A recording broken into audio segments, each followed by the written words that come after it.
Hannah Carter pressed both hands flat against the auction block and screamed. Not a soft cry. Not the kind of sound a woman makes when she is trying to keep her dignity in front of a crowd.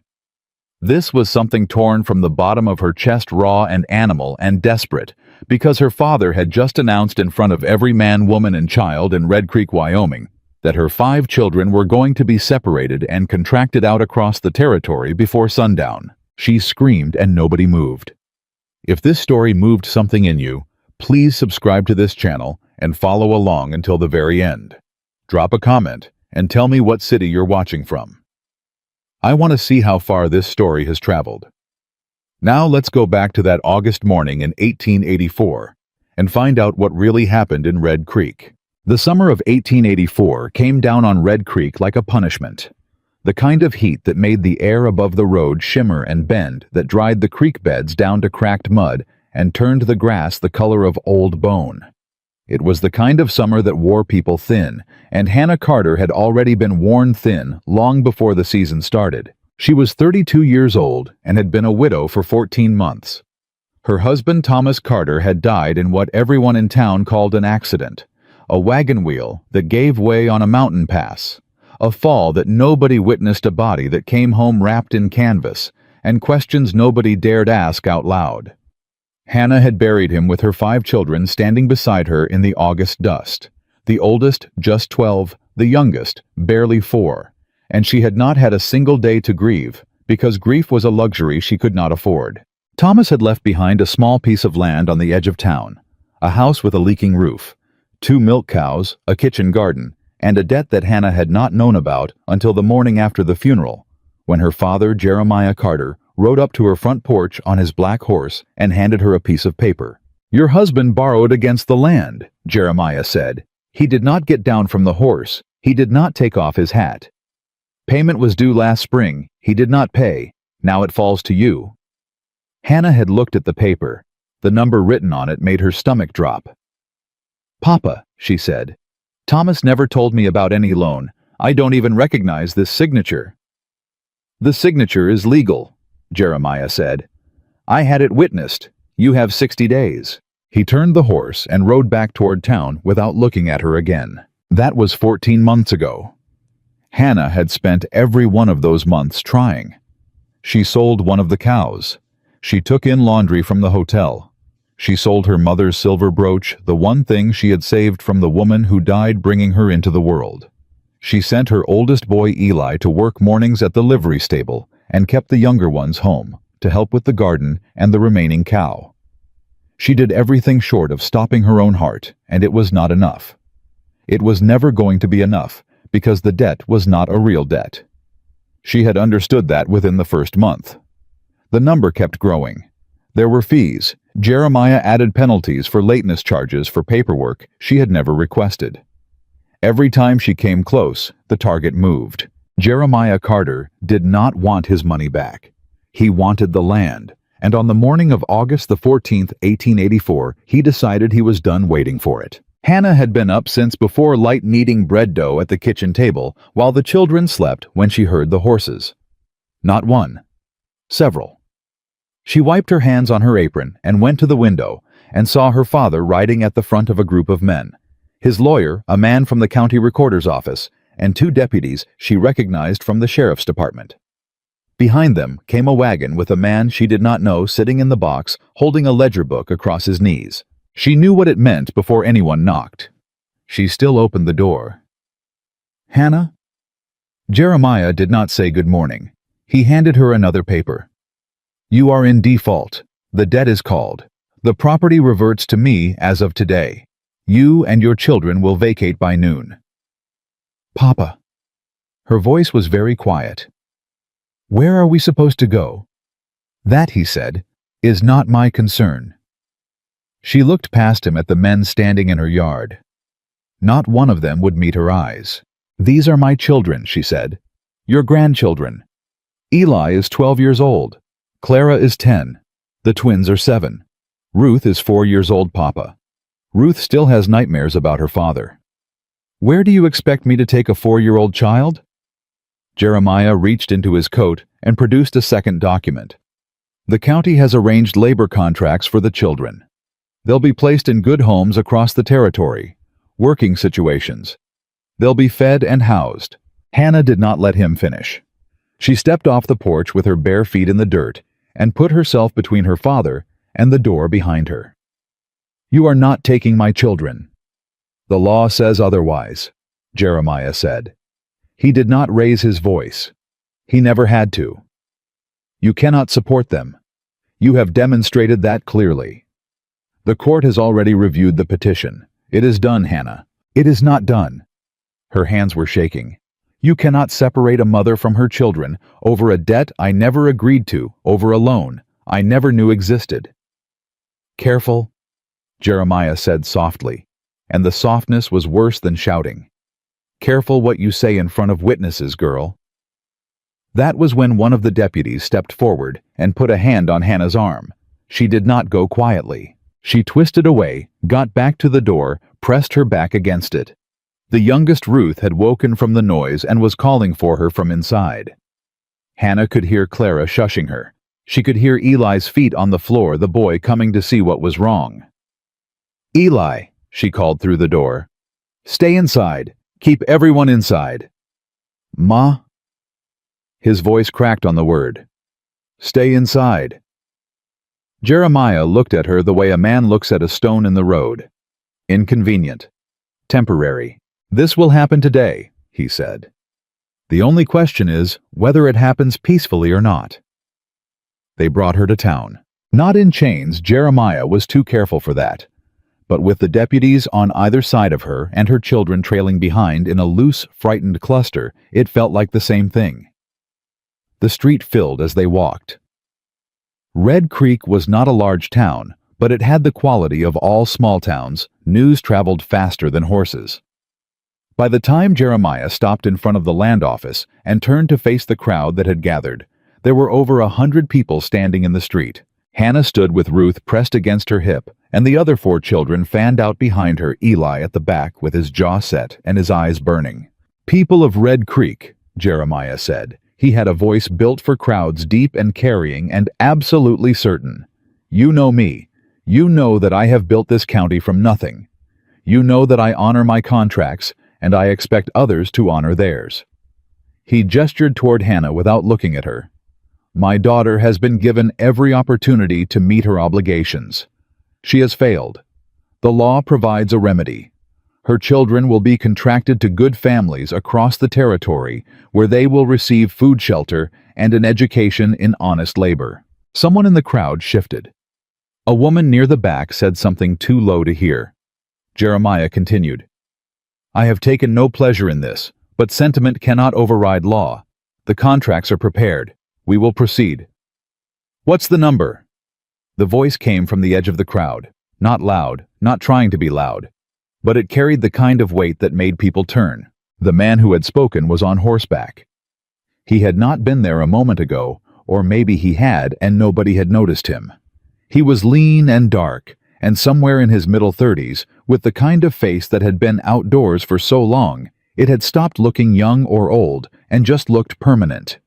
He wore a brown vest and a dark hat pushed back on his head, and he was looking at Jeremiah Carter with absolutely no expression at all. "I beg your pardon," Jeremiah said. "The debt," the man said. "What's the number?" A murmur ran through the crowd. Jeremiah's lawyer leaned over and said something in his ear. Jeremiah's jaw tightened by a fraction. "That is not your business, sir. I don't know you." "Cole Walker," the man said. He did not seem to think this required elaboration. "I've got a ranch up in the North Fork country. I know Red Creek well enough. Now I'll ask again, what's the number on that debt?" Jeremiah stared at him. $380, he said finally. It was a number designed to be impossible. Hannah's hands tightened around Ruth's small shoulder. Cole Walker reached into the inside pocket of his vest and produced a folded envelope. He leaned down from the saddle and held it toward Jeremiah's lawyer. "Count it." The lawyer looked at Jeremiah. Jeremiah did not move. After a moment that felt like it lasted a full season, the lawyer stepped forward and took the envelope. The crowd did not make a sound. The lawyer opened the envelope, counted, and looked up at Jeremiah with an expression that was trying very hard to be professional and failing. "It's all here," he said.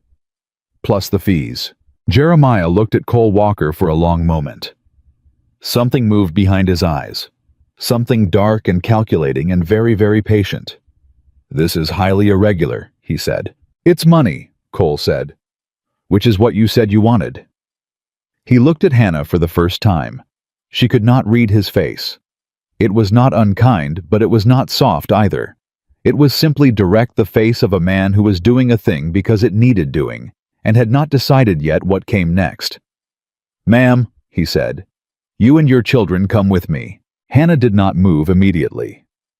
Every instinct she had developed in 32 years of living told her that one man replacing another man's claim over her life was not freedom.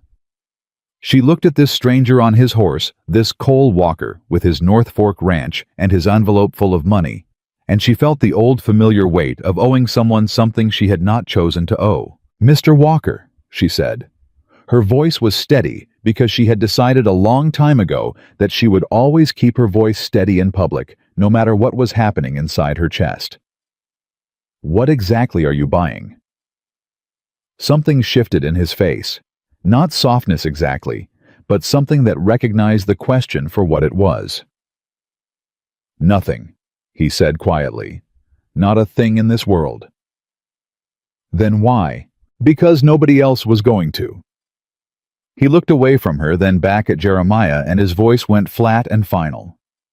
"The debt is paid. The contracts are void. If anyone in this county attempts to separate this woman from her children over money that has now been settled in full and in public in front of 100 witnesses, they will answer for it in court." He let that sit in the air for a moment. "Do we understand each other?" Jeremiah Carter looked at the man on the horse for a long time.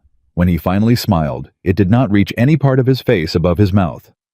"We understand each other perfectly, Mr. Walker," he said. It was the most frightening thing Hannah had heard all day. Cole's ranch was 3 hours north of Red Creek, climbing steadily through pine country into a bowl of land ringed by mountains that turned purple at dusk.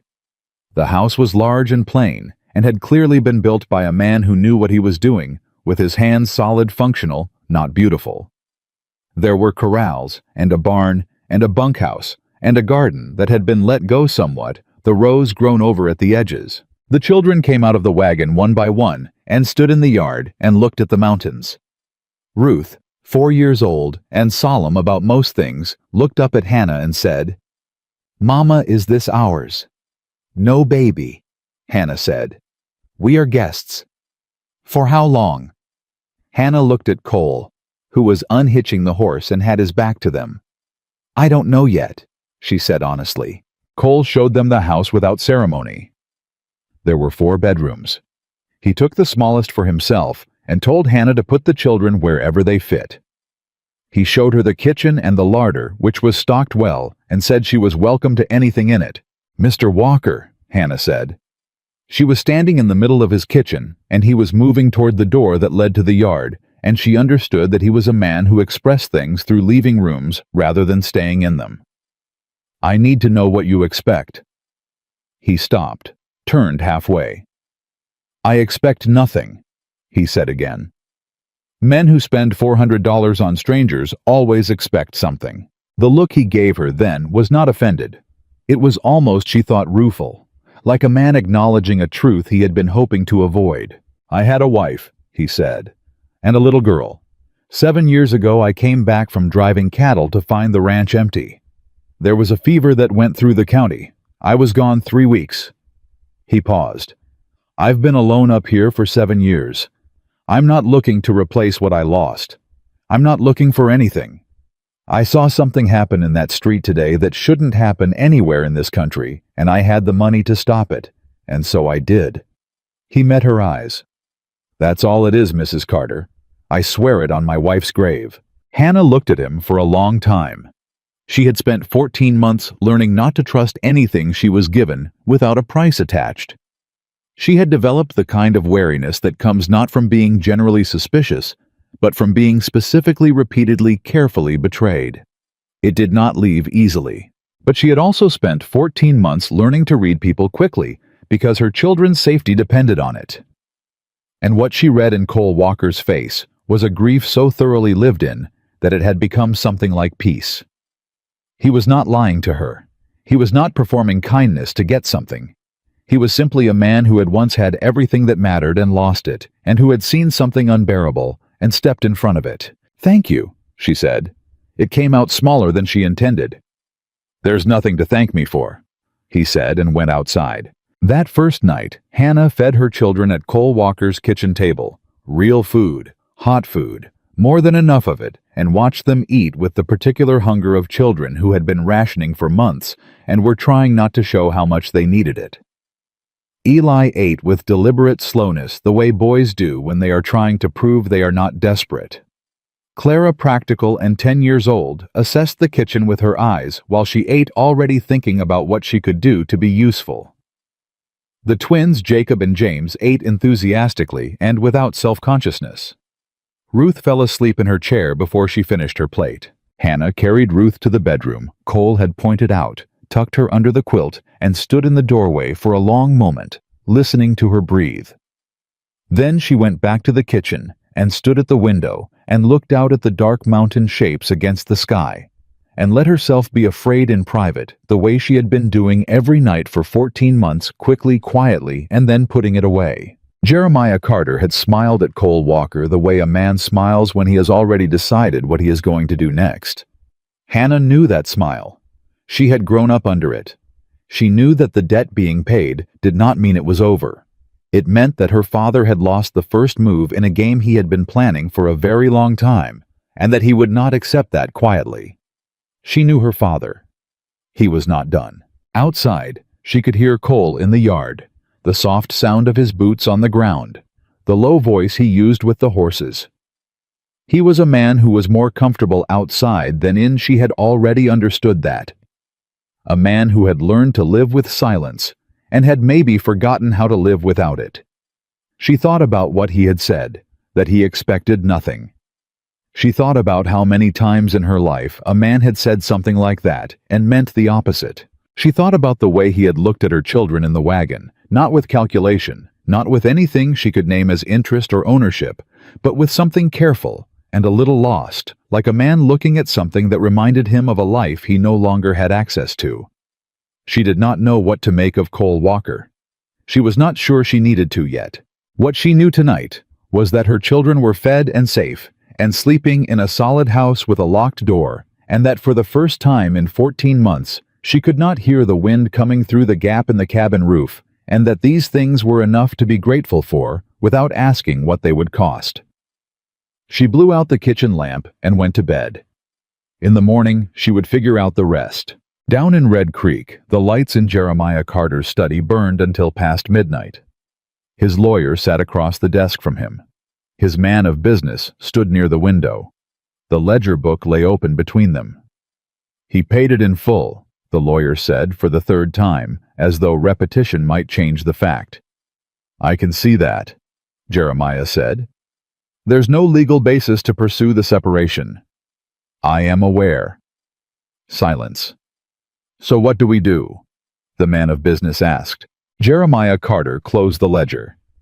He had built everything he owned from debt and patience, and the willingness to wait longer than anyone expected. He had been doing it since before most of the men in this county were born. He understood in a way that younger men did not, that the first loss in a long game was not a defeat. It was information. He now knew that Cole Walker had money and principles, and no sense of self-preservation where strangers were concerned. He knew that his daughter, whom he had controlled since the day she was born, had found someone willing to stand between her and him. He knew that the crowd in that street today had watched and done nothing, and that was useful information too, because it meant they could be moved in either direction, depending on how the story was told. "We don't rush," Jeremiah said. He picked up his pen. "We let them settle in. We let the town forget what they saw today and remember only what we tell them next." He began to write. "And then we give the court a different kind of reason to get involved." The lamp burned low. Outside, Red Creek went quiet under the summer stars. And 3 hours north, in a solid house ringed by mountains, 5 children slept without fear. For the first time in a very long time, while their mother lay awake in the dark, listening to the wind and wondering how long it would last. She was gone before the sun cleared the mountains. Hannah had been awake since 4, lying still in the dark with her eyes open, listening to the sounds of a house that wasn't hers, the creak of unfamiliar wood, the way the wind came around the north side of the barn with a slightly different pitch than what she knew. Ruth breathing soft and even beside her. She had spent 14 months learning the sounds of danger footsteps on the porch. Horses coming up the road too fast, the particular silence that fell over a room when someone was pretending not to be angry. Cole Walker's house had none of those sounds. It was just quiet, genuinely, ordinarily quiet. That almost frightened her more. She got up before any of the children stirred, found the kitchen by memory, and had the stove going and a pot of coffee on before she realized she had been moving through someone else's kitchen with the ease of long practice. She stopped in the middle of reaching for a pan and stood there for a moment, aware of herself in a way that felt strange. Then she found the pan and kept going, because standing still and thinking had never once made anything better. Cole came in from the yard just as she was setting biscuits on the iron plate. He stopped in the doorway. She could feel him recalibrating the way a man does when he walks into a room and finds it different from how he left it. "You didn't have to do that," he said. "I know I didn't." She didn't turn around. "Sit down, Mr. Walker. Coffee's ready." He sat. She heard the chair scrape, heard him wrap both hands around the mug she'd left on the table. For a while, neither of them said anything. It wasn't uncomfortable silence. It was the silence of two people who had both learned not to fill quiet with words that didn't need saying. Then he said, "How'd you sleep?" "Fine," she said. It was mostly true. "Your boy was up at first light. Eli, he was in the barn before I got there. Started mucking the stalls without being asked." She turned at that. "I'll speak to him. He shouldn't have gone into your barn without— I'm not complaining." Cole looked at her steadily over the rim of the mug. "I'm telling you because he's a good boy, and he did a good thing, and somebody ought to say so." Hannah looked at him for a moment. Then she turned back to the biscuits.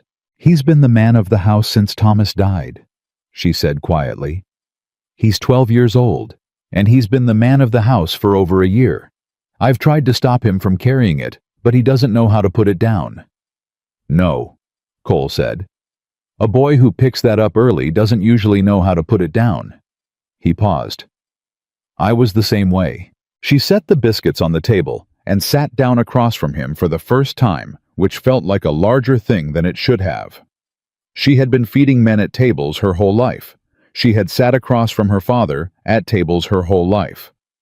Sitting across from Cole Walker felt different in a way she couldn't quite name and wasn't ready to examine. "Mr. Walker," she said, "I need to talk to you plainly." "All right. My father is not going to accept what happened yesterday. He is going to find another way to come at us, and he is going to find it fast, because the longer we sit out here looking like we've won, the harder it is for him to manage what people think. He doesn't lose. He's never lost a thing in his life that he didn't decide to let go of first." Cole nodded slowly. "What do you think he'll try?" "He'll go to the court," she said. "He'll find a judge he owns, and he owns most of them in this county, and he'll build a case. Not about the debt anymore. That's gone, and he knows it. He'll build a case about me." She met his eyes. "He'll say I'm an unfit mother. He'll say I've put my children in a dangerous situation by bringing them to the home of a man I don't know. He'll say that a woman alone who relies on the charity of strangers is not a woman who can provide a stable home." She paused. "And the terrible thing, Mr. Walker, is that a court might listen to him." Something moved across Cole's face. It was not surprise. It was the look of a man who has just had his own fears spoken out loud by someone else. "Then we have to move faster than he does," Cole said. "How?" "I know a lawyer in Casper," he said. "A good one. Not one of your father's men. I'll send a writer today. Hannah shook her head. A lawyer takes money. I have money. You've already spent, Mrs. Carter. His voice wasn't sharp, but it stopped her. I didn't pay that debt yesterday and bring you all the way up here to watch Jeremiah Carter take your children by a different road. Let me send for the lawyer. She looked at the table. She looked at her hands, which were already rough from years of work and getting rougher. I don't know how to accept help, she said. It was the most honest thing she'd said to anyone in a long time. I know, he said quietly. I'm not real good at it either. The children came downstairs in a loose, noisy wave about 20 minutes later, and the kitchen became a different place entirely. Ruth climbed directly into a chair and announced she wanted eggs. Jacob knocked over his water glass before he'd sat down fully. James corrected him, and Jacob told James to mind his own business, and Clara told them both to hush. And Eli came in from the barn smelling like horses, and looked at his mother with the particular expression of a 12-year-old who knows he's done something slightly outside the rules, but is prepared to defend it. I did the east stalls, he said. There were 4 horses. I used the pitchfork on the near wall. I heard, Hannah said.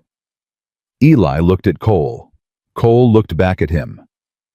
A long pause settled between them, the measuring kind, the kind that happens between males of different ages who are both figuring out the geometry of a new situation. You did good work, Cole said finally. I would have used the short pitchfork for the corner stall. The long handle catches on the beam. Eli absorbed this. I'll remember that. Good. That was the entirety of it. But Hannah watched her son sit down at that table with something slightly different in the set of his shoulders, and she understood that 12-year-old boys who have been carrying adult weight need sometimes to be seen by an adult man who takes them seriously. She filed the knowledge away without commenting on it. She had long since learned that the things that matter most are usually the ones you don't say out loud. Cole sent his ranch hand, a quiet man named Duval, to Casper with a letter before noon. He spent the rest of the morning in the north field, and the children spent it discovering the geography of the ranch with the particular thoroughness of young people who have been cooped up in a too small house for too long. By afternoon, Jacob and James had found every climbable fence post on the property and tested most of them. Clara had identified the kitchen garden and asked Hannah with great seriousness whether she thought the tomatoes could be saved. They're not our tomatoes, Hannah said, but they need to be staked, Clara said. Another week and they'll fall over. Hannah looked at the garden, at the sprawling half-gone rows, and thought about how much she understood the particular sadness of something growing that nobody was tending. Ask Mr. Walker, she said. Cole, when asked, looked faintly startled, and then said he reckoned the tomatoes could use all the help they could get. Clara took this as full authorization and recruited Eli and both twins within the hour. Hannah watched from the porch. Cole came to stand beside her, not close, keeping a respectful distance that she noticed and appreciated. You've raised good children, he said. I've tried to. She watched Ruth toddle after Clara through the garden rows, determined to help, and not yet coordinated enough to do it without creating mild chaos. Thomas helped. Before. What was he like? It was a question nobody had asked her. People in Red Creek spoke of Thomas in careful, brief ways. Sorry for your loss. Terrible accident. He was a good man, and then quickly on to something else, as though grief were contagious. Nobody had ever simply asked her what he was like. She thought about it honestly. He was gentle, she said finally. Not a strong man in the way people use that word out here. He didn't like confrontation. He avoided trouble when he could. She paused. Which sometimes meant the trouble found us anyway, and by the time it did, it was bigger than it needed to be. She said it without anger. It was just true. But he loved those children with everything he had. He loved them completely. That counts for a great deal, Cole said. It does. She glanced at him sidelong. Do you mind me asking about your wife? You don't have to answer. A beat of silence. Her name was Alice, he said. She was from Ohio originally. She thought Wyoming was the end of the earth when she first got here. The smallest trace of something crossed his face. She came to love it.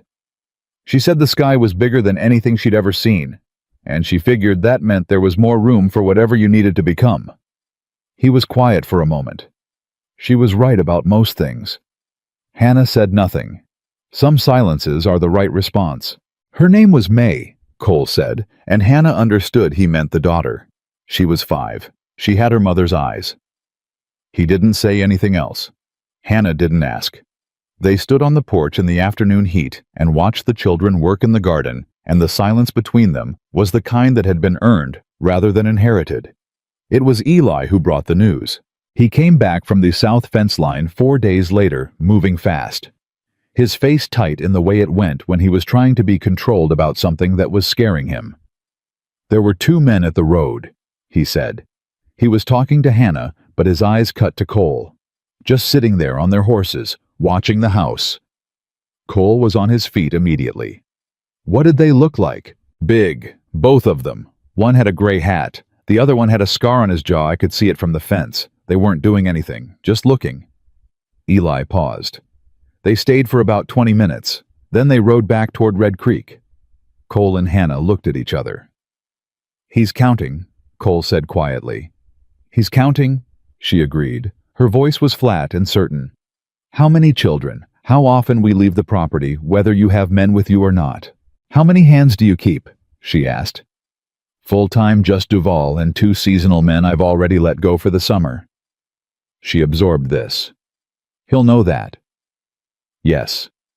Cole moved to the door. I need to send another letter. I have neighbors up the North Fork, the Halverson family, Jim Peterson. Men I've known for years. We're going to need people who'll stand with us. Cole! She said his name for the first time without the mister, and both of them noticed it, and neither of them remarked on it. What do you think he's planning? Cole turned in the doorway. His face was serious in the particular way of a man who has thought a thing through and arrived at an answer he doesn't want to give. I think, he said carefully, that he's going to try to make it look like you're living in an unsafe situation. Maybe he'll try to say, I've got a criminal past. Maybe he'll say the children are being neglected or used as labor. Whatever story he can get a judge to look at without laughing. He paused. He needs to give the court something. He's building toward something, and those men at the fence line are part of that. He'll make things up, Hannah said. He might not have to. Cole's voice was quiet. People who don't know us will look at this situation, a widow and 5 children living on a single man's ranch, and they'll find reasons to disapprove of it, whether Jeremiah feeds them those reasons or not. Hannah had known this. She had known it from the first morning. She had lain awake thinking it, turning it over, measuring it against the alternatives, which were all worse. But hearing it said plainly in the afternoon light made it real in a new way. So what do we do? She asked. We do what honest people do, Cole said. We build our case before he builds his. Duval came back from Casper 5 days later with a man named Harlan Briggs, who turned out to be a small, precise person in a city coat and spectacles, who looked entirely wrong for the Wyoming territory, and shook Hannah's hand like she was someone whose time he respected, which she found immediately disarming. He sat at the kitchen table with his leather case open in front of him and listened to everything Hannah told him without interrupting. She told him about the debt, about the signature she didn't recognize, about the way the numbers had kept changing, about the 14 months of payments that had somehow never reduced the principal. She told him about the morning the deputies came to her door and the auction that wasn't quite an auction and the 100 people standing in the street who hadn't said a word. When she finished, Briggs was quiet for a moment. Mrs. Carter, he said, have you seen the original loan document? The one your father showed you the morning after your husband's funeral? He took it back when I gave it to him, she said. Did you read it carefully before you returned it? She thought. I saw Thomas's name and the amount. I saw a signature that didn't look right. I didn't read the full document because I was in shock and my children were standing in the yard. Briggs nodded slowly. The signature troubles me. You said it didn't look like your husband's hand. Thomas had very deliberate handwriting. Careful. He took his time with letters. She paused. The signature on that paper was rushed. Loose. I noticed it, but I was so frightened that morning that I didn't. That's all right, Briggs said. That's actually very helpful. He made a note. The other question I need to ask you, and I ask it with respect, because it matters to the case. Do you have any reason to believe your husband's death might not have been accidental? The kitchen went completely quiet. Eli was sitting at the far end of the table. He had asked to stay for the meeting, and Hannah had let him because he was 12 and had been carrying this alongside her and deserved to know what was happening. Now she looked at her son and saw on his face the expression she recognized from her own reflection, the expression of someone who has thought the thought and never let themselves say it. She looked at Briggs. Yes, she said. I have reason. Briggs set down his pen. He leaned forward slightly. The afternoon light was flat and still, and outside the window, the mountain sat where it always sat, enormous and indifferent and ancient. Tell me, he said, and so she did. She told him about the road Thomas had taken that day, a road he knew perfectly, a road he had traveled dozens of times, a road where a wagon wheel did not simply fail without reason. She told him about the man who'd found the body, who happened to work for Jeremiah Carter's largest ranch, and had left the county within a month of Thomas's death. She told him about the loan document that appeared the morning after the funeral signed, and witnessed and perfectly legal for a debt that Thomas had never once mentioned in 7 years of marriage. She told him about the way her father had said, "It's done, Hannah," not with grief, not with awkwardness, but with the flat certainty of a man who had expected exactly this outcome. When she finished, the kitchen was so quiet she could hear the children in the yard. Briggs picked up his pen. He began writing, and he did not stop for a very long time. Cole stood in the doorway to the kitchen, arms folded, watching the lawyer write. He had not said a word through Hannah's account.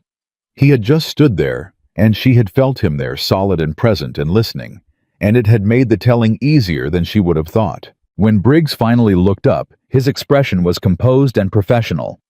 But there was something behind it, a focused, precise kind of anger that Hannah found more reassuring than any amount of outrage would have been.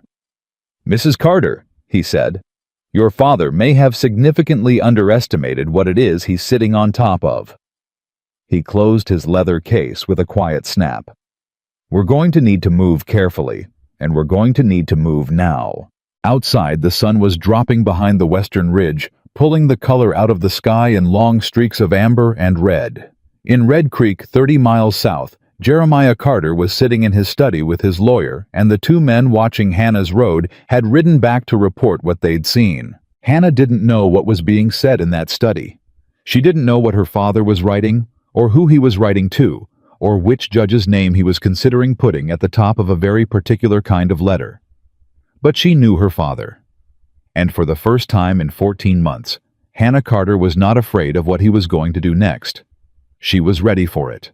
The letter from the county court arrived on a Tuesday morning, 9 days after Harlan Briggs rode back to Casper with his leather case full of Hannah's words. Duval brought it in from the road without a word and set it on the kitchen table while Hannah was braiding Clara's hair.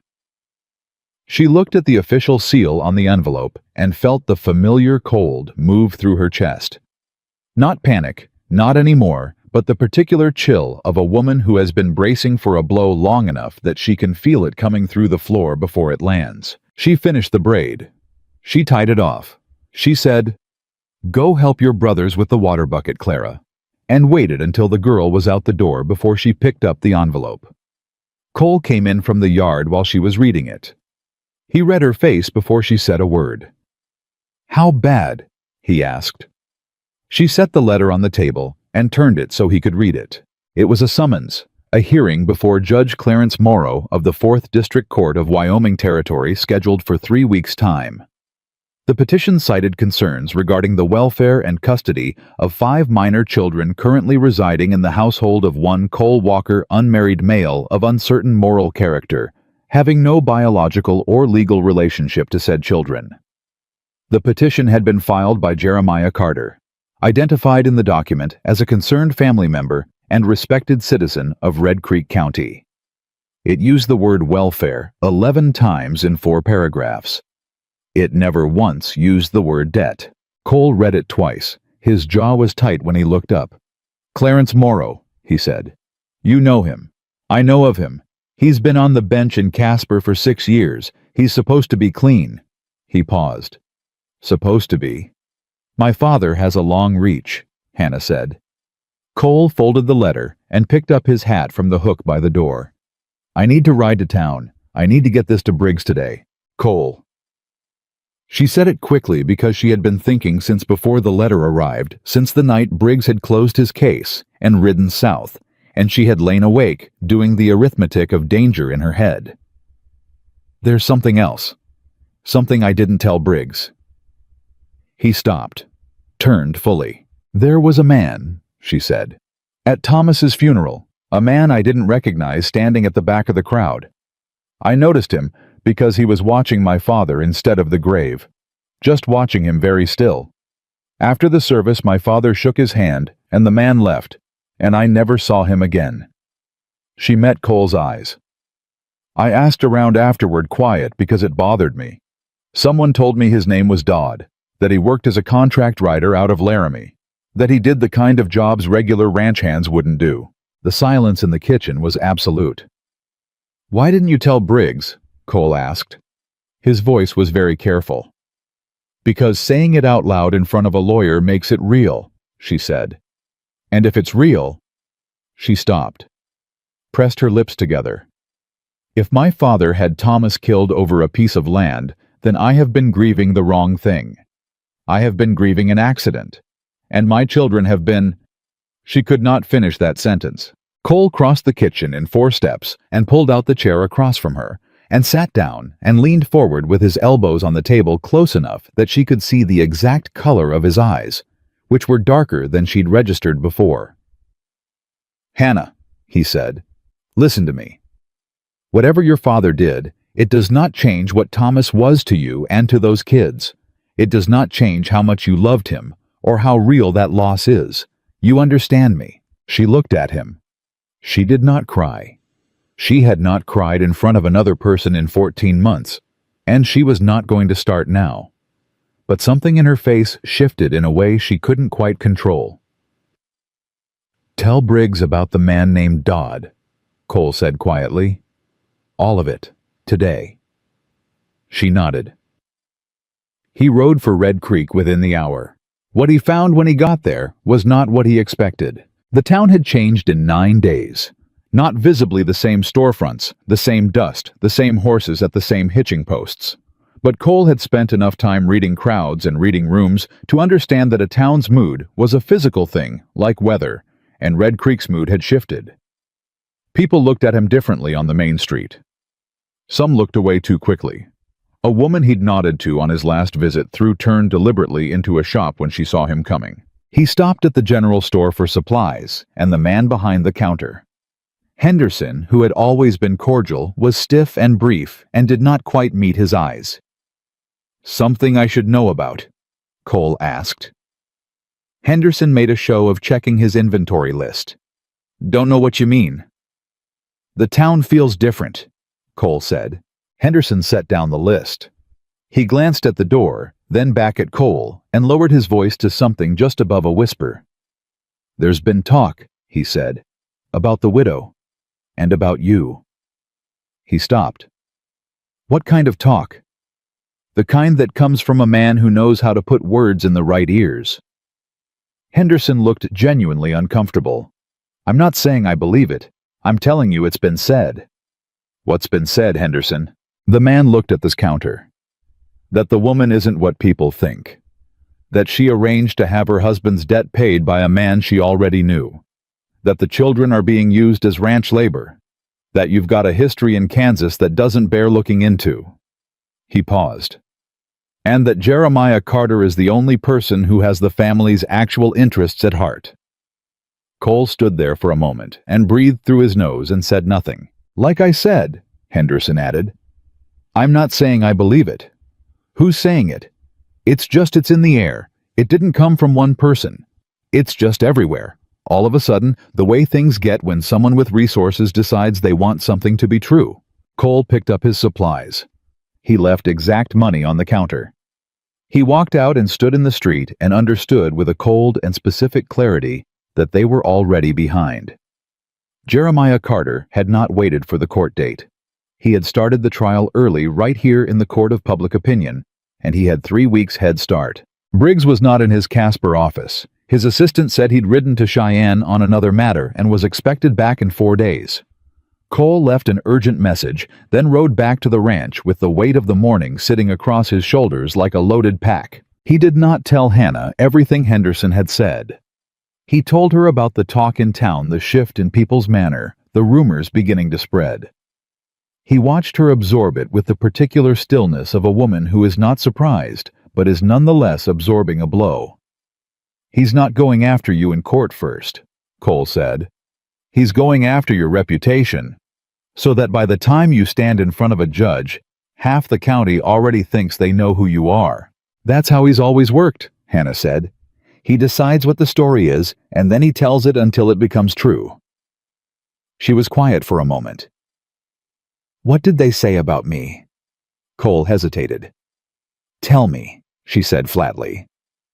"I need to know what I'm walking into," he told her. He kept it brief, but he told her. He watched her face go through several things in fast succession, anger, something that might have been humiliation, and then a hardening, a settling like a woman finding the floor under her feet after being knocked sideways. "All right," she said when he finished. "All right. He wants to make me ashamed." She looked at Cole steadily. "He's been doing that my whole life. Every time I did something that inconvenienced him, he made sure I was ashamed of it. Ashamed to be poor, ashamed to be struggling, ashamed to need help." Her voice did not shake. "I'm done being ashamed of surviving, Cole." He looked at her for a long moment. "Good," he said. What happened next came from a direction neither of them had anticipated. Briggs returned from Cheyenne, not in 4 days, but in 2 riding hard, and he came through the ranch gate at dusk with his coat dusty and his expression stripped of its usual professional composure. He came inside, sat at the kitchen table, put his leather case flat on the surface, and opened it without preamble. "I found Dodd," he said. Hannah went completely still. Cole set down the coffee pot. "I didn't go to Cheyenne on another matter," Briggs said. He looked at Hannah directly. "After you told me about the man at the funeral, I went looking. It took some doing. Dodd's real name is Edwin Pruitt. He worked out of Laramie until about 3 years ago when he moved operations to Cheyenne. He does contract work, the kind that doesn't get written down." He paused. "I found a man in Cheyenne who knew Pruitt, knew his work. And this man told me that in the summer of 1883, Pruitt took a job in Sweetwater County. A mountain road job, he called it. He was paid in 2 installments, half before, half after." The kitchen was silent, except for the sound of the evening wind against the window. Hannah said very quietly, "When in the summer of 1883, August," Briggs said. "Thomas Carter had died on August the 9th, 1883. Hannah put both hands flat on the table. She did not look at anything in particular. She breathed in and she breathed out, and she remained absolutely still. "Will this man in Cheyenne testify?" Cole asked. His voice was so controlled it was almost toneless. "He wants money," Briggs said. "He's not a good man. He's a man who knows a dangerous thing and wants to be compensated for the risk of saying it out loud. But yes, he'll testify." Cole nodded once. "Name your number." "There's more," Briggs said.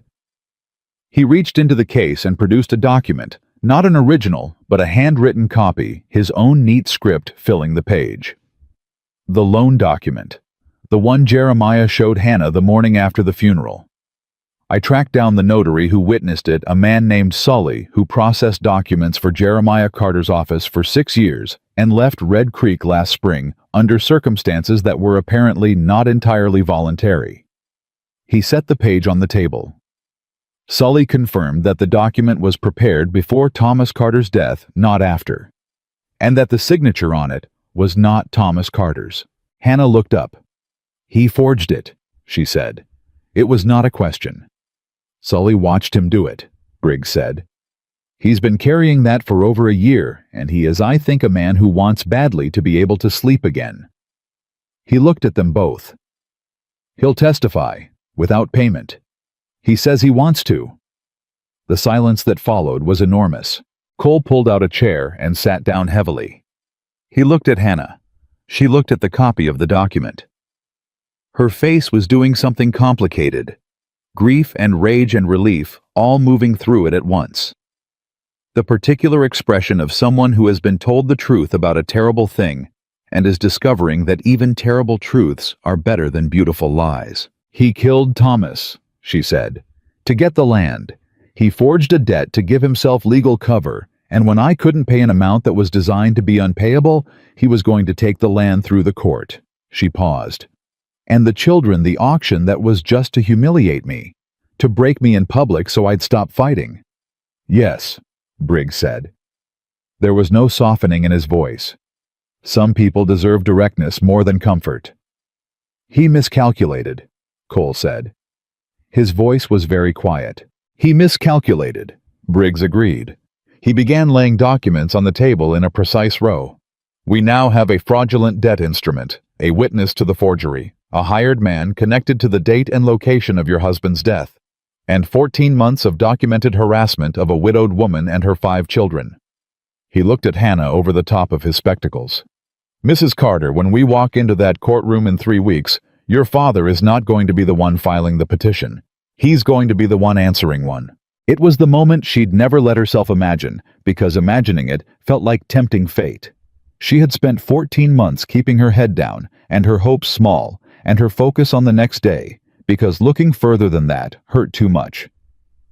Now here was this precise little man in his city coat laying out the architecture of justice on Cole Walker's kitchen table, and Hannah Carter found that she did not know what to do with hope when it arrived in full. Cole reached across the table and touched the back of her hand.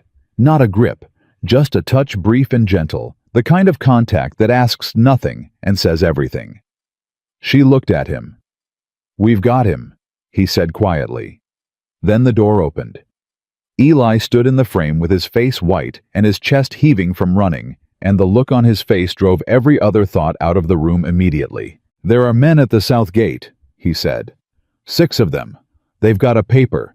They say it's a court order. His voice cracked on the last word and then steadied because he was 12 years old and the man of the house, and he was not going to fall apart. They say they're here to take us back to town. Hannah was on her feet before he finished the sentence. Cole was already moving past her toward the door. Briggs was gathering his documents. Outside, the last light was bleeding out of the sky, and 6 horsemen sat at the south gate with a piece of paper and the absolute confidence of men who have been told the law is on their side. They hadn't ridden up to the house yet. They were waiting, giving warning, or giving the appearance of it. Cole walked out to the gate alone. The man at the front had a sheriff's badge and a face that had been doing unpleasant jobs long enough to have stopped thinking of them as unpleasant. He held out the paper. Emergency custody order, he said. Signed by Judge Morrow this afternoon. The children are to be remanded to the care of the county pending the hearing. Cole took the paper, read it. The words were exactly what the man had said they were. Judge Morrow. This afternoon. Signed and sealed. This order was issued without a hearing, Cole said. Judge has authority in emergency situations. What's the emergency? Petition cites immediate concern for the welfare. I know what it cites, Cole said. He kept his voice level. I'm asking what the emergency is. What happened today that constitutes an emergency that wasn't happening yesterday? The deputy looked at him. He was not a stupid man. Cole could see him knowing somewhere behind his official expression that this was not a clean piece of paper. But he was a man with a badge and a signed order and 6 riders behind him, and those things had their own logic. Sir, the deputy said, I need you to step aside. Cole did not step aside. I have a lawyer on this property right now, he said, a licensed attorney who has been retained by Mrs. Carter. I am asking you to give us 30 minutes to review this order before you proceed. The order doesn't provide for, then we'll be reviewing it on that basis in front of Judge Morrow, Cole said, and you can explain to him why you wouldn't allow a woman's attorney 30 minutes to read a document before separating her from her children. He held the deputy's gaze. 30 minutes. That's all I'm asking. A long silence stretched across the gate. The deputy looked at the paper in Cole's hand. He looked at the 6 men behind him. He looked at the house where Briggs had appeared on the porch with his leather case under his arm. 30 minutes, the deputy said finally. Cole turned and walked back to the house and did not let himself run because the men at the gate were watching, and sometimes the way you walk is the only language people understand. Behind him, 6 horses stood still in the darkening yard. 30 minutes to keep a family together. 30 minutes that everything had been building toward. Briggs was already writing when Cole came through the door. Briggs wrote for 11 minutes without stopping. Cole stood at the window watching the men at the gate. Hannah stood in the middle of the room watching Briggs. The children were upstairs. She had sent them up the moment Eli came through the door. Clara taking Ruth by the hand without being asked, the twins following without argument. Because children who have lived close to danger develop a finely tuned instinct for when the adults in the room need the space to handle something. Eli had not gone upstairs. He stood at the edge of the kitchen with his back against the wall and his arms folded across his chest in the exact posture Cole used when he was thinking hard about something, and Hannah noticed this without remarking on it, filing it away the way she filed everything carefully for later. Briggs set down his pen. "This order has a problem," he said. Cole turned from the window. "What kind of problem?" "Judge Morrow signed it at 2 o'clock this afternoon. The petition it references was filed this morning." Briggs tapped the page. "Emergency custody orders require that the court be satisfied an immediate threat exists. The petition cites my client's living situation as the basis for concern, but that living situation has existed for nearly 2 weeks without any incident complaint or formal report from any county official." He looked up. "Jeremiah Carter filed this petition this morning, and a judge signed an emergency order the same afternoon based on a living situation that has been in place for 14 days without a single documented concern raised by anyone." He paused. "That is not an emergency. That is a favor." "Can you stop it?" Cole asked. "Tonight, probably not. But I can slow it down long enough to file a countermotion first thing tomorrow, and I can make the basis of this order part of the formal record, which means that when we walk into that courtroom in 3 weeks, Judge Morrow is going to have to explain why he signed an emergency order that does not meet the legal definition of an emergency." Briggs straightened his papers. "It won't stop those men from taking the children tonight, but it will cost Jeremiah Carter dearly in front of the bench." Hannah had been listening to all of this with her hands folded in front of her and her face absolutely controlled. Now she said, "Where would they take them?" "The county has a facility in Red Creek, a house used for children in disputed custody situations." Briggs met her eyes. "They'd be together. It's not a jail, Mrs. Carter." "It's not their home either," she said. "No," Briggs said, "it's not." She looked at Cole. He looked back at her. 28 minutes had passed since he'd left the gate. "If I fight them tonight," she said, "physically, if I refuse to let them through that door, what happens?" "They arrest you," Briggs said immediately. "And then Jeremiah has a different kind of case entirely. If I let them take the children, we file the counter motion at dawn. We have the emergency order challenged by noon tomorrow. We may get them back within 48 hours if Briggs can get in front of the right judge." Cole's voice was level. He was watching her face. "It's not over if they go tonight. It's not over." Hannah closed her eyes for exactly 3 seconds. Then she opened them. "Eli," she said. Her son looked at her. "Go upstairs and tell your brothers and sisters to pack 1 bag each, only what matters most. Be calm when you tell them. Don't frighten Ruth." She paused. "Tell them their mama says everything is going to be all right." Eli's jaw tightened. He was 12, and he understood exactly what was happening, and he did not want to go upstairs any more than she wanted to send him. But he pushed off the wall and went because she had asked him to, and because that was the kind of boy he was. Hannah walked out to the gate herself. Cole moved to follow her, and she put a hand up not harshly, Just a gesture that meant not this time. He stopped. He understood. This was hers to do. The deputy watched her come across the yard. She walked the way she had decided to walk when she was 19 years old, and first understood that the world was going to try to make her feel small, straight-backed, and deliberate, like a woman who owns the ground under her feet even when she doesn't. She stopped at the gate. "Deputy," she said, "I'm going to cooperate with this order. I need you to know that I am doing so because my lawyer has advised me that cooperation tonight is in my children's best interest. Not because I believe this order is legal or just, not because I accept the premise of this petition." She held the man's gaze. "I need you to hear that clearly so that you can report it clearly to whoever asks." The deputy looked at her for a long moment. Something in his expression shifted the faintest degree of something that might have been discomfort. "Yes, ma'am," he said. "My children will come out in 10 minutes. They will be frightened. I'm asking you to be decent to them." "Yes, ma'am. And I want to ride with them to wherever you're taking them tonight. I want to see the building. I want to meet whoever is in charge of the facility. After that, I'll leave." She paused. "Is that agreeable?" The deputy glanced back at his men. None of them said anything. He looked at Hannah. "That's agreeable," he said. She walked back to the house without hurrying. Cole was standing on the porch. She walked past him through the door and then stopped just inside in the dark hallway and stood very still for about 10 seconds. He came in after her. He didn't say anything. He just stood there close enough that she knew he was there, and that was enough. And after 10 seconds, she straightened and went upstairs to help her children pack.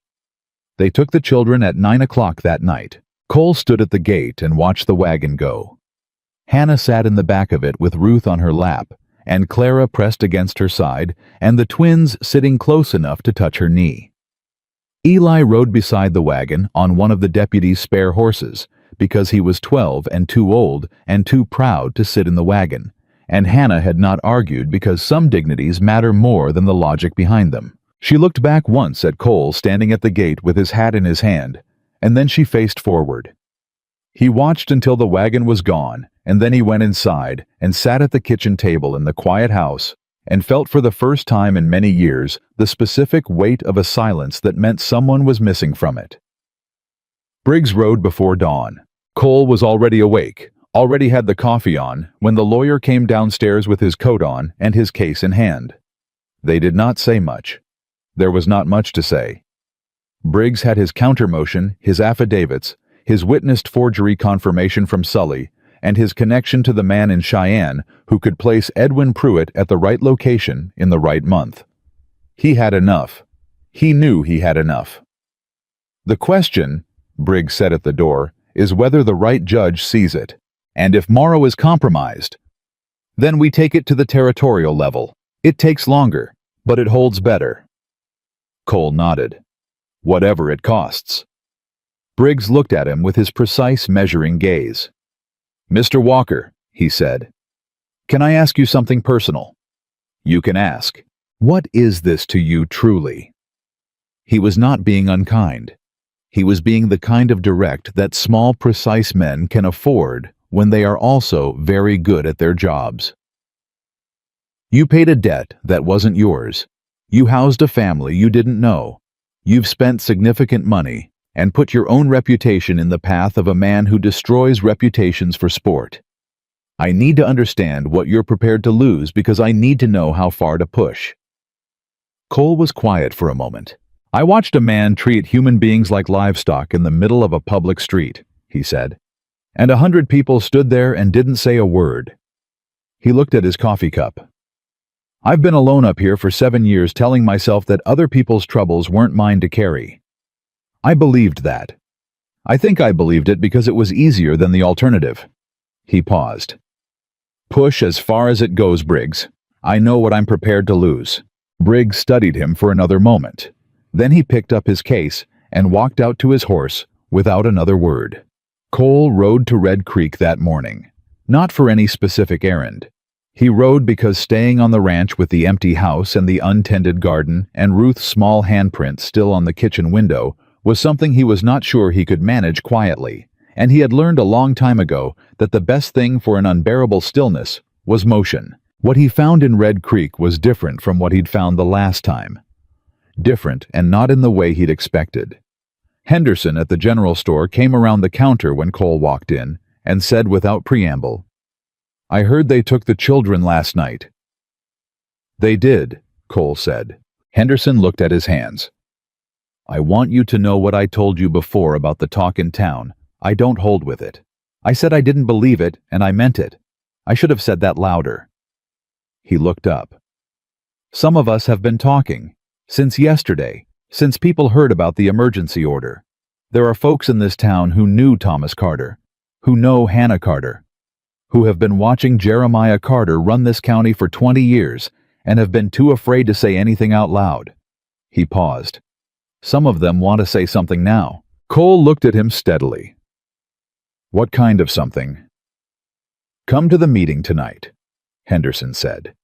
7 o'clock. The church hall. Cole went. What he walked into at 7 o'clock in the church hall was not the small gathering of cautious men he had expected.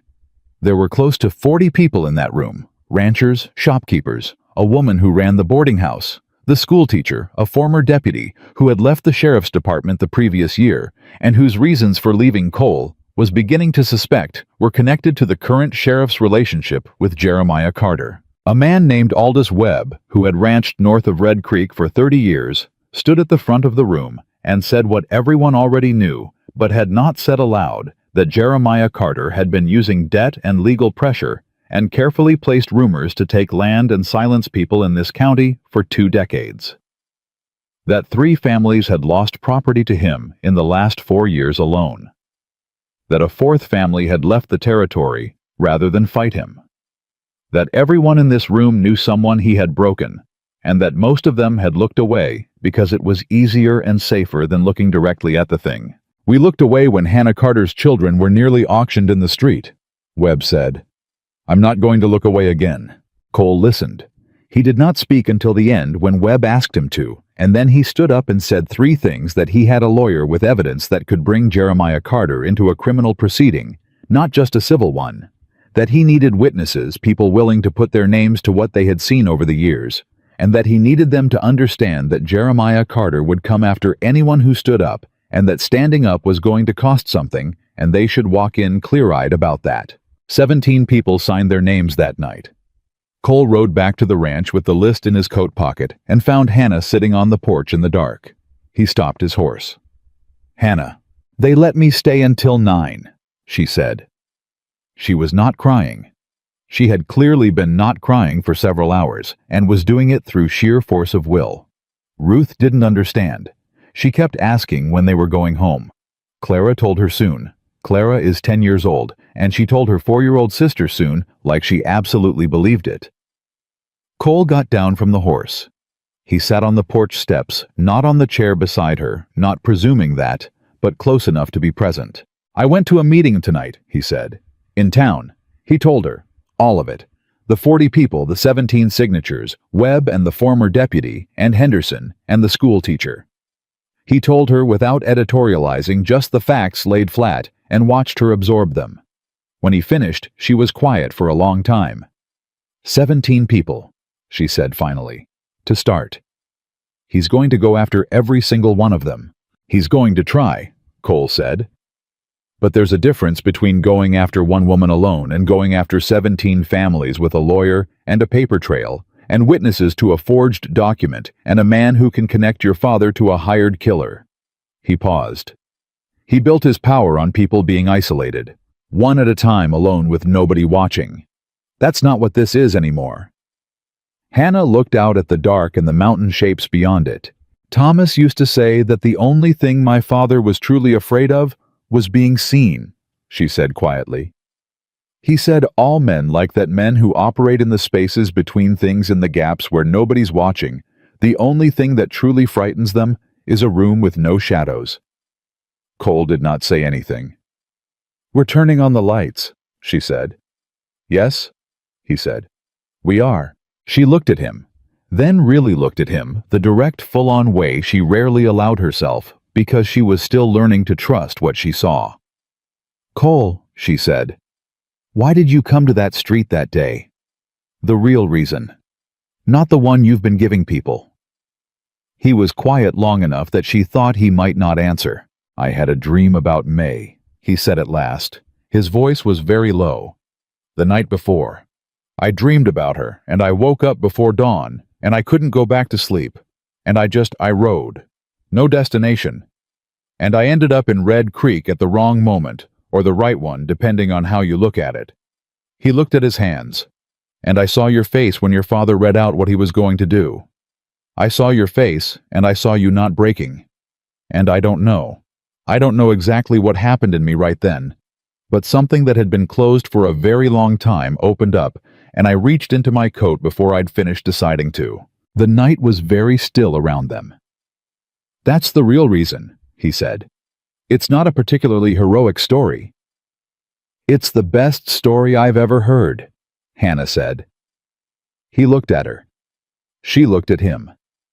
The distance between them on that porch, him on the steps, her in the chair, felt both very small and very significant, the way distances do when two people are deciding simultaneously whether to cross them. Neither of them crossed it. Not tonight. But neither of them looked away either. 3 days later, Briggs sent a rider with news. The countermotion had been heard by a territorial judge in Cheyenne, not Morrow, a different bench entirely, and granted. The emergency order was suspended pending a full review of its basis. The children were to be returned to Hannah's care immediately, with the condition that they remain in the county until the formal hearing. Cole was in the barn when Hannah got the news.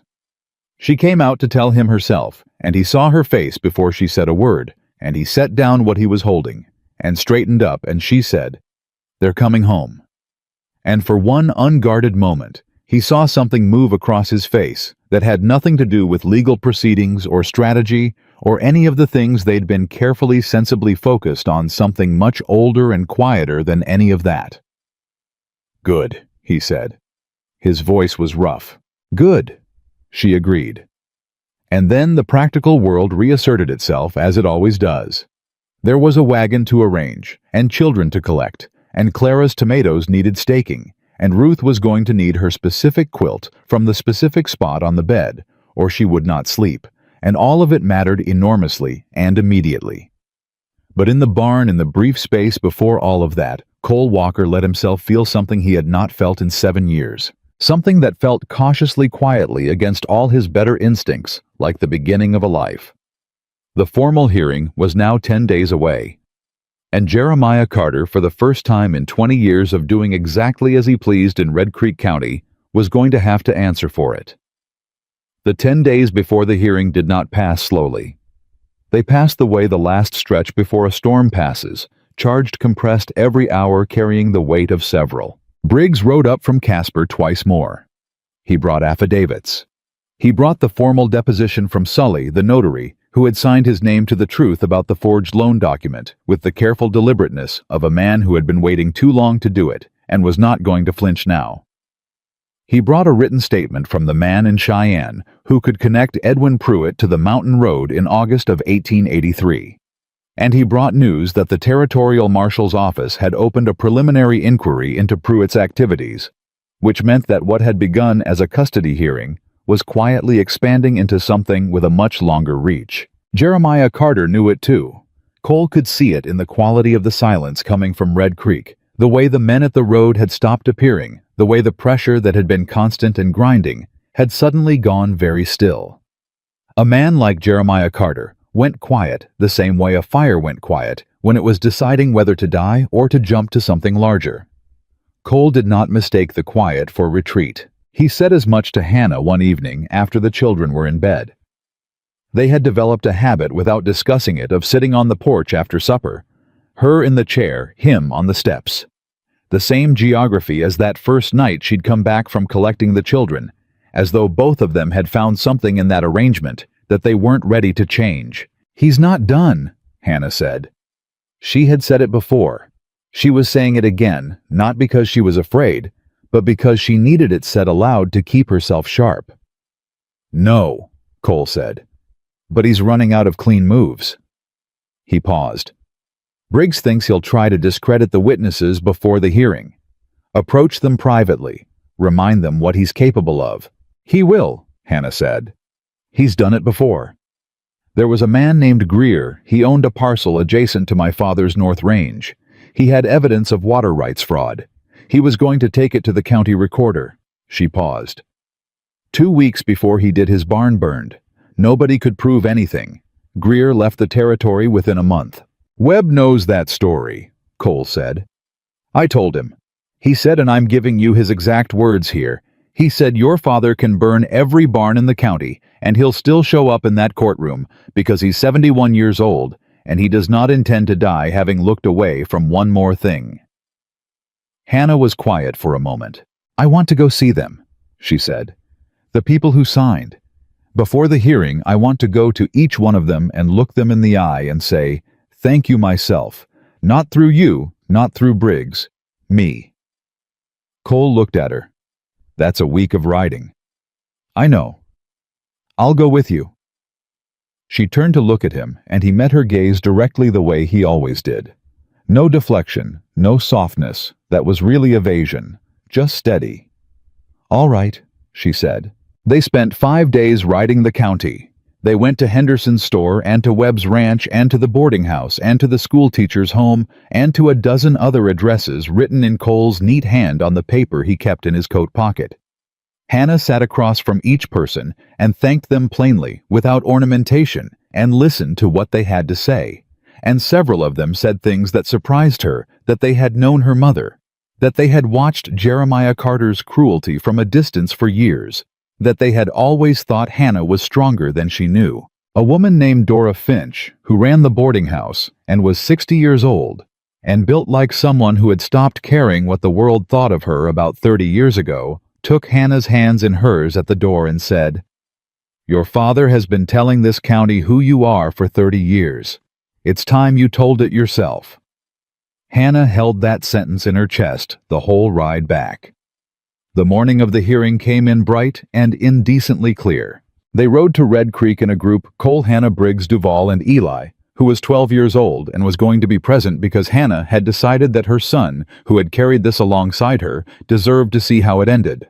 Clara was at the ranch with Ruth and the twins under the watch of Webb's wife, who had volunteered with the no-nonsense efficiency of a woman who understood that the most useful thing she could do was free Hannah Carter to walk into that courtroom without worrying about her children. The courthouse in Red Creek was a plain wooden building with a territorial seal above the door that needed repainting. By the time Hannah's group arrived, there were already people gathered outside it, more than Hannah had expected, more than she could account for, from the 17 signatures and the church hall meeting. Word had traveled. The county had been watching this story build for weeks, and it had shown up to see the end of it. Hannah walked through the crowd, and people moved aside, and some of them nodded to her, and a few of them touched her arm briefly as she passed. And every one of those small gestures cost Hannah Carter something, because she had spent so long outside the protection of community that she had forgotten what it felt like to walk inside it. Jeremiah Carter was already in the courtroom. He sat at the respondents' table because Briggs had executed the legal pivot, cleanly turning the hearing from Jeremiah's custody petition into a formal inquiry into his conduct with his lawyer beside him, and his face composed in the particular way of a man who has prepared for this and intends to be unmoved by it. He looked at Hannah when she came through the door, and his expression did not change. She looked back at him and did not look away. The judge was not Morrow. Judge Arthur Langley had ridden in from the territorial court in Cheyenne, gray-haired and thin, and carrying the particular authority of a man who has heard every kind of lie a courtroom produces and developed a fine-tuned sensitivity to each variety. He had reviewed the filings in advance. His face showed nothing. Briggs opened. He was brief, precise, and devastating. He laid out the timeline without dramatics, the loan document, the forgery, Sully's testimony, the debt that had been designed to be unpayable, the auction, the emergency custody order obtained in a single afternoon by a judge whose relationship with the petitioner warranted its own inquiry. He spoke for 20 minutes, and when he sat down, the room was absolutely silent. Jeremiah's lawyer rose. He was a competent man, doing a difficult job, and he knew it. He argued that the evidence was circumstantial, that Sully was a disgruntled former employee, that the connection to Pruitt was speculative. He said the word welfare 14 times in 15 minutes, and it sounded hollower each time. Then Briggs called Sully. The notary was a small man of about 50, who walked to the witness chair with the careful steps of someone who has made a decision and is determined to follow it through before his nerve fails. He sat down. He looked at Jeremiah Carter once briefly, and then he looked at Judge Langley, and he told the truth. He told it plainly. He told the date. He told the location.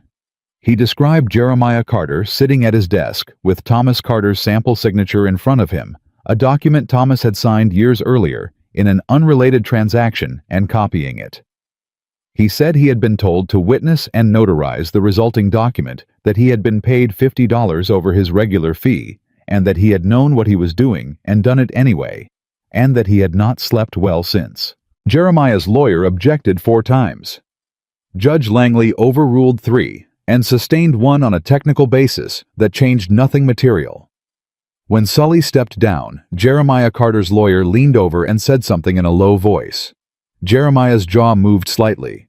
He did not otherwise react. Briggs called the man from Cheyenne next. His name in the end was not given in open court. Briggs had negotiated this in advance, a protection in exchange for cooperation. He testified by written deposition, read into the record by Briggs in his steady, unhurried voice. The deposition stated that Edwin Pruitt had taken a contract in August of 1883 for work in Sweetwater County. It stated that the nature of the work involved a road and a wagon. It stated that the payment had come through an intermediary connected to Jeremiah Carter's business operations, and that a second payment had been made following the completion of the job. The courtroom had been quiet before. Now it was the kind of quiet that has a texture to it. The silence of a room full of people who are all arriving simultaneously at the same conclusion and are not quite ready to say it out loud. Jeremiah's lawyer was on his feet immediately.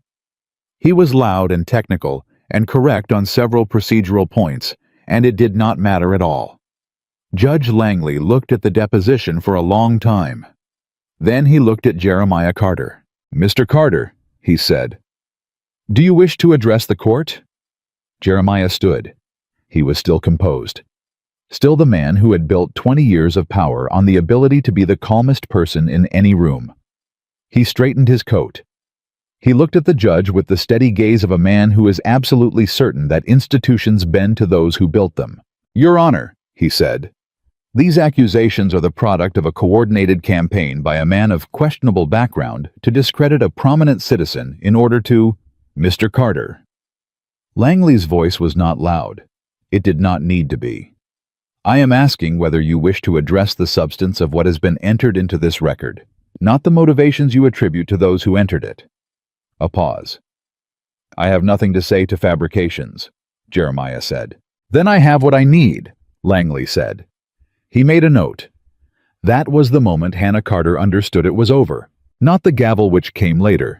Not the formal ruling which Langley delivered in careful legal language that took 12 minutes and which she would read 3 times in the following days to make sure she had understood every word. The moment it was over was when Jeremiah Carter said, "I have nothing to say to fabrications," and Langley wrote something down because the judge's face had the look of a man writing not a note, but a verdict. Briggs called Hannah last. She had not known he was going to. He had told her she might be called. He had prepared her. But the moment her name came and she stood up and walked to the front of that room, she understood in her body, rather than her mind, that this was the thing she had been moving toward since the morning she opened her door and found her father on a horse with a piece of paper. She sat in the witness chair. She looked at the room at Cole in the second row with his hat in his hands, at Eli beside him, sitting ramrod straight, at the 40-odd people filling the benches, at the faces she recognized and the faces she didn't, at her father sitting at his table with his composed face and his decades of practice at making her feel like nothing. She looked at him for a moment, directly, the way she had not been able to look at him since she was a child. Then she looked at Briggs, who nodded, and she turned to Judge Langley, and she began. She told it in order. She started with the morning of the paper and she went forward the debt, the payments, the months of trying the morning. The deputies came, the walk to town with her children, the street. She did not editorialize. She did not perform.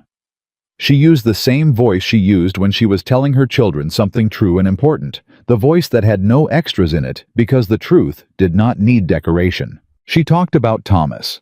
She said he was a gentleman who avoided trouble and that the trouble had found them anyway. She said she had believed for 14 months that his death was an accident, and that she now believed otherwise, and that she said this not to make anyone feel anything in particular, but because it was what she believed, and she was done not saying the thing she believed. She talked about what it cost to be poor, and a woman, and alone. Not as complaint, she was not interested in complaint, but as fact. She talked about the particular arithmetic of having children who need feeding and no margin for error, and a system that had been arranged by men like her father to ensure that the margin never appeared. She talked about coal. She said that a stranger had ridden into Red Creek on an ordinary morning and done an extraordinary thing, and that she had not known how to accept it, because she had been taught her whole life that gifts from men had prices. She said she had learned over the past weeks that some things were given without price, and that learning this at 32 years old, after everything she had survived, felt like being given something back that had been taken from her long before the debt and the auction and the street. The room was absolutely still. "Mrs. Carter," Briggs said gently, "is there anything else you'd like to say to this court?" She thought about Dora Finch's hands around hers on the boarding house step. "Your father has been telling this county who you are for 30 years. It's time you told it yourself." "Yes," she said. She looked at Judge Langley. "I am a good mother. I have 5 children who are fed and clothed and loved and educated, and who know exactly what they are worth, not because the world has told them, but because I have told them every single day, regardless of what everything else looked like." She paused. "I am a capable woman. I have supported those children through 14 months of coordinated legal and financial abuse by a man with significant resources, and I am still here, and my children are still together, and I would like that noted in your record." Langley looked at her for a moment. Something passed across his face, quickly, professionally contained. "It is noted," he said. The gavel came 40 minutes later. Jeremiah Carter lost the custody petition in its entirety. Langley voided the original loan document on the basis of Sully's testimony. He ordered a full audit of all financial transactions between Jeremiah Carter and the Carter family estate dating back to Thomas Carter's death. He referred the matter of Edwin Pruitt to the Territorial Marshal's office with a formal recommendation for criminal investigation. He ordered that Jeremiah Carter have no legal contact with Hannah Carter or her children without court supervision. And then he looked over the bench at Jeremiah Carter and said in the measured voice of a man who has chosen his words very carefully, "In 40 years on the bench in this territory, I have seen men use the law as a weapon. I have seen it used against the poor, against women, against people with no recourse and no voice. This court's purpose is to be that recourse. Today, I believe it has served that purpose." Jeremiah Carter walked out of the courtroom without looking at Hannah.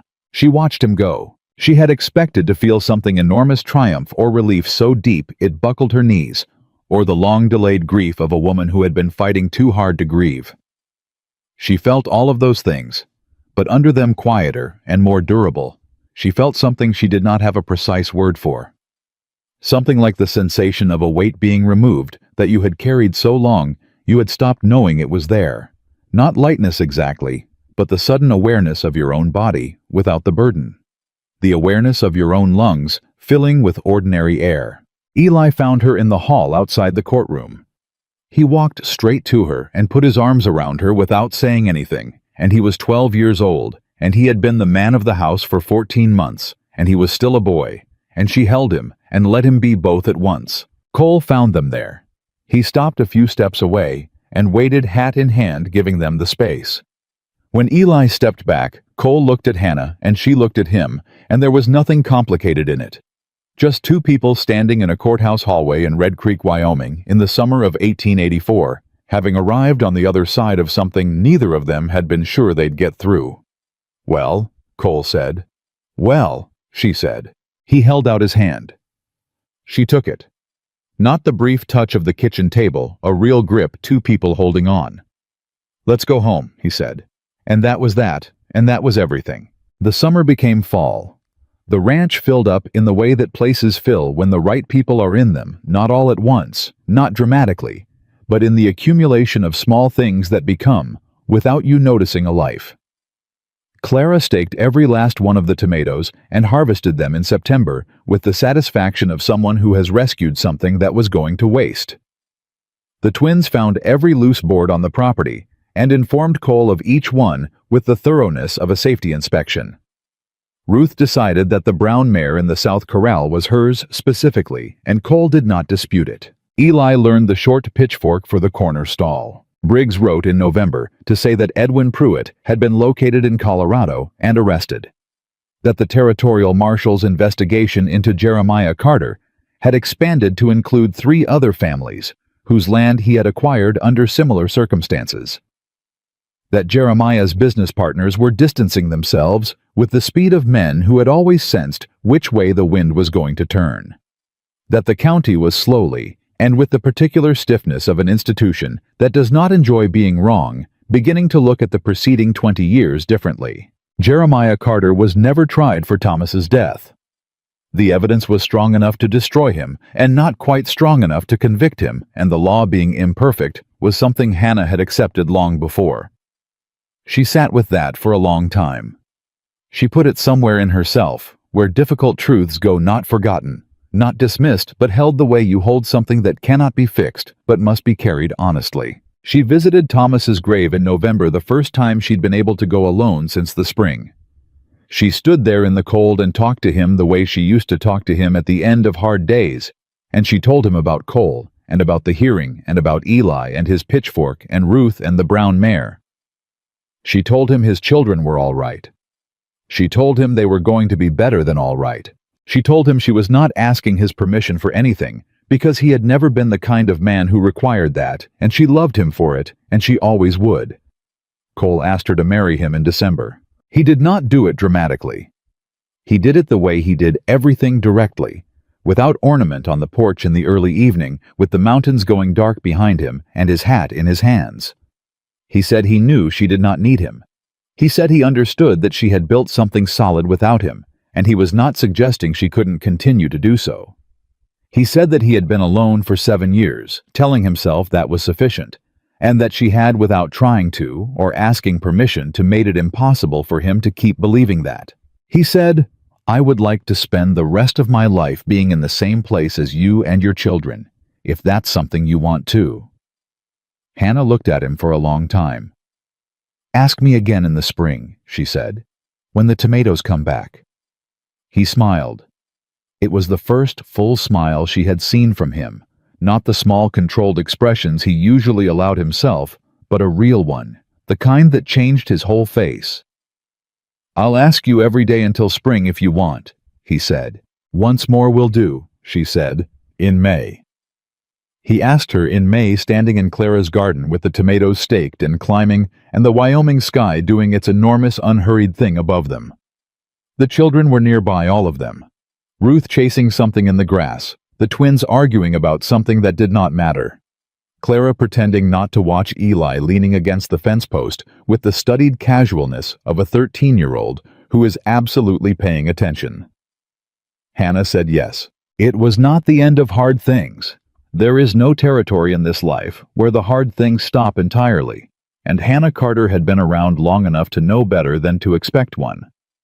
There would be more winters and more fights and more days when the weight of everything felt like too much. There would be days when she missed Thomas with the acute physical ache of old grief. There would be days when Cole's silences were hard to read, and she had to remember that closed doors could be opened by asking. But Ruth was growing. Clara had opinions about everything and was right about most of it. The twins were slowly, incrementally, with occasional setbacks, learning to resolve their differences without breaking things. Eli was 14 and had started helping the neighbors with their cattle, and was saving money he kept in a tobacco tin under his bed for reasons he had not yet disclosed, but which Hannah suspected involved a horse. And the woman who had been publicly humiliated in the street of Red Creek on an August morning, who had pressed her hands flat against nothing and screamed for her children with 100 people watching, and not one of them moving. That woman had looked her father in the eyes in a courtroom and told the truth. And the truth had been enough, and the county had heard it, and it had not forgotten. People across Wyoming told the story for years afterward. They told it in different ways, with different details, the way stories always change as they travel. Some versions made Cole larger and Hannah quieter than they were. Some versions simplified Jeremiah into a simpler villain than the complicated, patient, deliberate man he had been. But the center of the story stayed true in every version because the center was simple, a woman who refused to be broken. A stranger who chose not to look away. And the 5 children who turned a silent, grief-hollowed ranch into a place full of noise and tomatoes, and a brown mare that belonged to a small girl who had once asked if this was theirs. It was. It was absolutely, irrevocably, finally theirs. And no one, not a cruel father, not a corrupt judge, not the long machinery of a system built to grind people like Hannah Carter down to nothing, had been able to take that from them.